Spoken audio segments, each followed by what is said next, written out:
ગઈકાલે 9મી માર્ચ 2026ના દિવસે વિધાનસભામાં મારો એક પ્રશ્ન હતો 25 નંબરનો.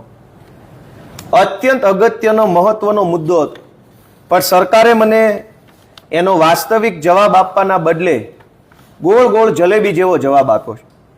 મારો ચોખ્ખો પ્રશ્ન એવો હતો કે વડોદરામાં અને અમદાવાદમાં દારૂ પીધેલી હાલતમાં કેટલા લોકો પોલીસના ચોપડે પકડાયા, કેટલા લોકો ઉપર દારૂ પીવાની એફઆઈઆર થઈ, અને જેટલી એફઆઈઆર દારૂ પીવાની થઈ એની સામે દારૂ વેચવાની કેટલી થઈ. સીધો જ પ્રશ્ન છે કે જે માણસે દારૂ પીધો એની પાસે બે જ રસ્તા હોય છે, યા તો એ ઘરે બનાવીને પીવે યા તો માર્કેટમાંથી વેચાતો લઈ લે. તો સ્વાભાવિક છે કે સરકારે મને આપો આંકડો 32,464 લોકો દારૂ પીતા પકડાયા. હવે આ 32,464 વ્યક્તિઓએ કોઈ જગ્યાએથી દારૂ વેચાતો લીધો, એ બોટલ ખરીદી કે પોટલી ખરીદી, તો સામે 32,464 વેચનારા કેમ નથી પકડાતા? આવો સીધો પ્રશ્ન હતો કે 32,464 પીતા પકડાયા, આ 32,464 લોકોને વેચનારા કોણ?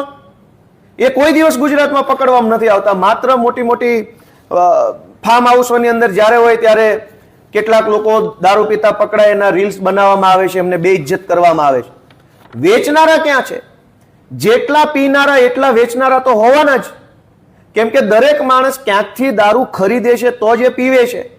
સરકાર ક્યારેય પણ દારૂ વેચનારાની તપાસ કરતી નથી. માત્ર પીતા કોઈ પકડાઈ જાય એને પકડી તમાશો કરી, રીલ બનાવી, વાહવાહી લૂંટી અને જાણે મોટી અમેરિકાની સરકાર સર કરી લીધી હોય એવા વાયદાઓ, એવી વાતો કરે છે.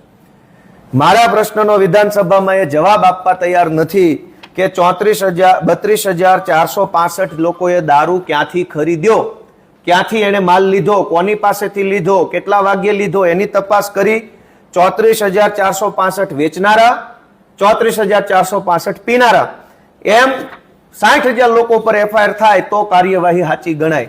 આનો અર્થ એવો બતાવે છે કે વેચનારા લોકોના હપ્તાઓ ખૂબ ઊંચે સુધી પહોંચી રહ્યા છે અને પીનારાઓને ફાંસીની સજા થઈ રહી છે. એટલે આ બાબતે સરકારનું અમે ધ્યાન દોરીએ છીએ કે જેટલા લોકો ઉપર કેસ કરો છો કાયદા પ્રમાણે વ્યવસ્થિત કરવા જોઈએ.